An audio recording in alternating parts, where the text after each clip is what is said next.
दोस्तों चलिए शुरू करते हैं एक दिल को छू जाने वाली कहानी। पड़ोसन योगा टीचर। कहानी को शुरू से अंत तक जरूर सुनना। रमेश ने कहा, अरे यार, फिर से आज टिंडे बनाई हो, वो भी कम मसाले के साथ। कभी तो कुछ चटपटा बनाया करो। खाने में टिंडे देखकर रमेश का मूड खराब हो गया। उसकी पत्नी सावित्री ने कहा, कम मसाले खाने से पेट ठीक रहता है। रमेश ने कहा, हाँ, खाने की तरह जिंदगी में भी मसाला नहीं रहा। रोज वही चिक चिक, वही खाना और वही बीवी, कुछ भी नया नहीं है। रमेश और सावित्री की शादी को 10 साल हो चुके हैं और रमेश अब इस शादी से पूरी तरह से पक चुका है। रमेश हमेशा से एक बच्चा चाहता था, लेकिन उन दोनों को बच्चा भी नहीं हुआ। ऊपर से सावित्री हर रोज एक जैसा ही खाना बनाती थी, इसीलिए रमेश के जीवन से खुशी नाम की चीज गायब हो चुकी थी। रमेश हर रात को छत पर जाकर सोता था। रमेश ने सोचा, क्या फायदा हुआ शादी का? खुशी तो दूर दूर तक नहीं है। इससे कब तक चलेगा? अभी तो डिवोर्स भी नहीं कर सकता। इस शादी नाम की चीज से तो दिल ही उठ गया है मेरा। अगले दिन रमेश वही घिसा पीटा खाना खाकर ऑफिस के लिए निकल ही रहा था कि उसने देखा उनके पड़ोस वाले घर के सामने एक गाड़ी आके रुकी। उसमें से एक जवान और सुंदर सी औरत बाहर आई और कुछ लोग गाड़ी से सामान घर के अंदर ले जाने लगे। रमेश ने सोचा, हाय, कितनी सुंदर है यार ये लड़की, इससे तो मुलाकात करनी ही होगी। रमेश ऑफिस जाने के लिए घर से निकलते हुए उस औरत के पास जाकर बोला, हेलो, मेरा नाम रमेश है, मैं यहीं रहता हूँ, आपका नाम क्या है? उस औरत ने बड़ी मीठी आवाज में कहा, हेलो जी, मेरा नाम रीमा है, मैं यहाँ नई नई आई हूँ, मैंने ये घर रेंट पर लिया है। रमेश ने कहा, बहुत बढ़िया जी, इसका मतलब आप हमारी पड़ोसी हुई। ठीक है, मुलाकात होती रहेगी। रमेश खुश होकर वहां से चला गया। रमेश ने सोचा, अरे इतनी सुंदर पड़ोसी, सोचकर ही दिल में लड्डू फूट रहा है। ऑफिस से लौटकर रमेश ने खाना मांगा। सावित्री ने आज भिंडी पकाई थी, उसने वही दे दी। सावित्री ने कहा, ये लो, आज भिंडी बनी है, खा लो। रमेश ने कहा, कभी टिंडे है तो कभी भिंडी, ये सब तुम्हारी तरह ही है, बिल्कुल टेस्टलेस। सावित्री ने कहा, इससे ज़्यादा टेस्ट चाहिए तो एक और शादी करके ले आओ, मैं भी देखती हूँ कौन खिलाती है तुम्हें खाना बनाकर। रमेश ने कहा, हाँ हाँ, वही करूँगा, तुम चिंता मत करो, खाना तो ठीक से बनता नहीं है तुमसे, सिर्फ बड़ी बड़ी बातें करती रहती हो। सावित्री ने कहा, अभी मैं पुरानी हो गई हूँ ना, इसीलिए ऐसा बोल रहे हो, पहले तो मुझे सर पर चढ़ाकर रखते थे। रमेश ने कहा, हाँ, वही तो गलती हो गई मुझसे, तुमसे शादी नहीं करनी चाहिए थी। झगड़ा करने के बाद रमेश छत पर चला गया। सावित्री रोते हुए अपने कमरे में जाकर सो गई। आसपास के सभी पड़ोसी अपने अपने घर में सो गए थे, लेकिन रमेश ने देखा कि पास वाले घर के कमरे में अभी भी लाइट जल रही है। रमेश ने सोचा, अरे ये रीमा जी अभी तक सोई नहीं, जरा देखी तो। रमेश ने अच्छे से देखने की कोशिश की और देखा रीमा जी छोटे कपड़े पहनकर योगा कर रही हैं। रमेश ने कहा, ये क्या देख लिया मैंने, ये तो जन्नत है जन्नत, योगा करती है रीमा जी, इसीलिए शरीर में चर्बी नहीं है, फिगर बढ़िया है, मेरी बीवी की तरह मोटी नहीं है। वाह रीमा जी वाह, मैं तो फैन हो गया आपका। रमेश 2 घंटे तक बस देखता रहा। अगले दिन सुबह रमेश रीमा के घर चला गया। रीमा ने कहा, अरे रमेश जी, इतनी सुबह सुबह यहाँ कैसे? रमेश ने कहा, मैंने देखा कल रात को आप योगा कर रही थी। रीमा ने कहा, अच्छा, तो मुझ पर नज़र रखी जा रही है? रमेश ने कहा, अरे नहीं नहीं, ऐसी कोई बात नहीं है, वो आप हैं ही इतनी सुंदर। रीमा ने कहा, चलिए अब ज़्यादा झूठ मत बोलिए। रमेश ने कहा, अरे नहीं जी, झूठ क्यों बोलूँगा, आप मुझे योगा सिखाएगी, मुझे भी फिट होना है। रीमा कहा, हाँ हाँ, क्यों नहीं, चलिए सिखाती हूँ। रीमा ने रमेश को योगा सिखाना शुरू कर दिया। रमेश योगा करने के बहाने रीमा का हाथ बार बार पकड़ने लगा। रीमा ने मना नहीं किया। उसे भी रमेश पसंद आने लगा था। रमेश ऑफिस जाने से पहले और ऑफिस से लौटने के बाद रीमा के पास योगा सीखने जाने लगा और दोनों में प्यार हो गया। एक दिन रमेश ने सच में रीमा से शादी कर ली और उसे लेकर घर आ गया। ये देखकर सावित्री को जैसे सदमा लगा।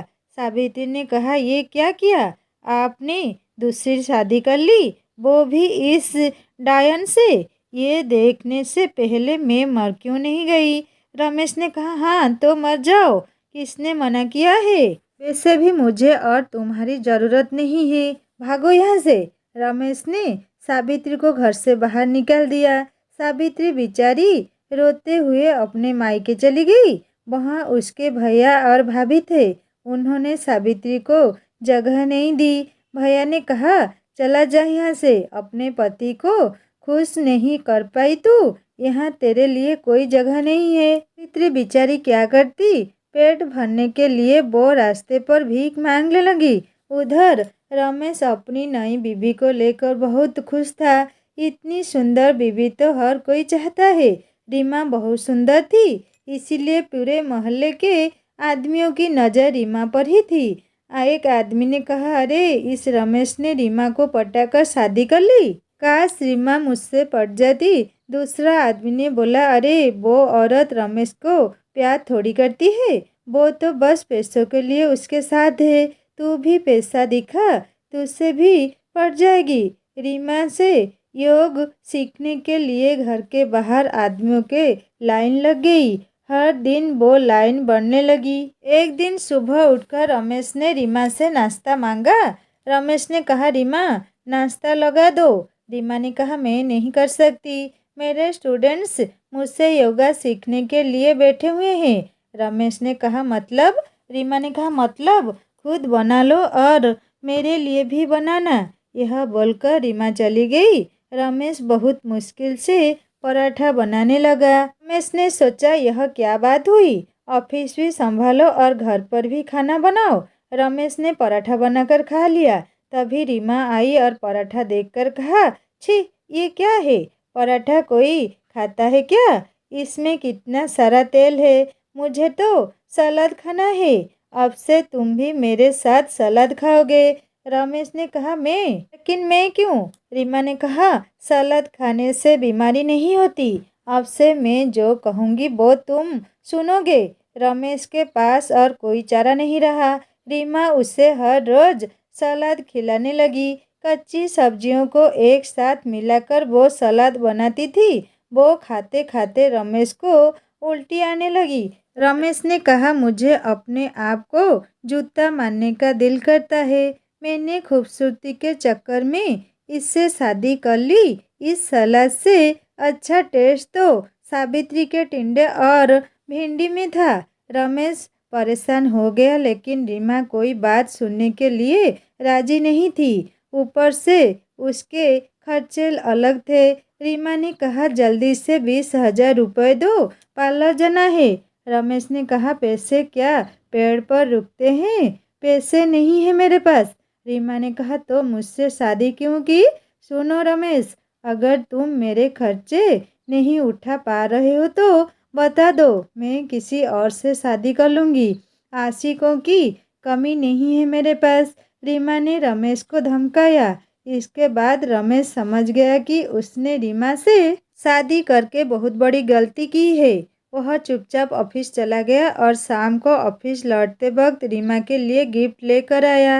रमेश ने कहा, गिफ्ट एक लेकर चलता हूँ, वो देखकर खुश हो जाएगी।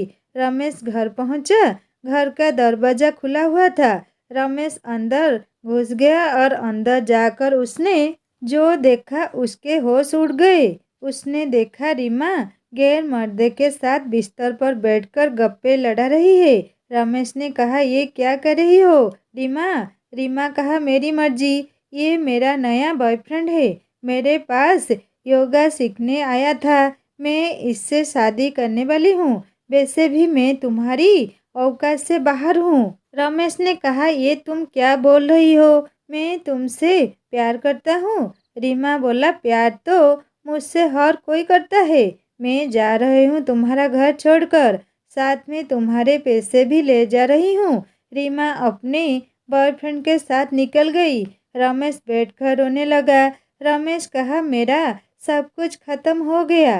पहली बीवी भी नहीं रही और दूसरी भी नहीं रही।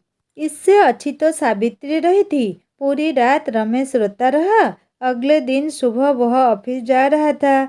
इतने में उसके पास एक औरत आई।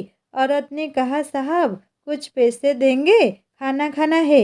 रमेश ने मुड़कर देखा तो वह हैरान हो गया। रमेश ने देखा, अरे सावित्री तुम। सावित्री ने कहा, रमेश तुम। रमेश ने कहा, मुझे माफ कर दो, मुझसे गलती हो गई। लौट चलो सावित्री, लौट चलो। सावित्री भी रो पड़ी। आखिरकार सावित्री ने रमेश को माफ कर दिया और वह दोनों घर लौट गए। सावित्री ने कहा, बहुत अच्छा लग रहा है घर लौटकर।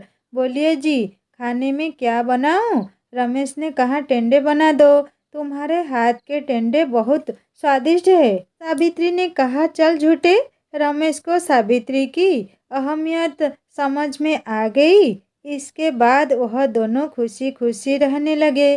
दोस्तों, ये मोरल स्टोरी आपको कैसी लगी मुझे ज़रूर कमेंट करके बताइएगा। कहानी को पूरा पढ़ने के लिए शुक्रिया। कहानी अच्छे लगे तो लाइक करना, दोस्तों से शेयर करना और सब्सक्राइब करके बेल आइकन दबा देना। जल्दी और एक नई कहानी लेकर आऊँगा। नमस्ते।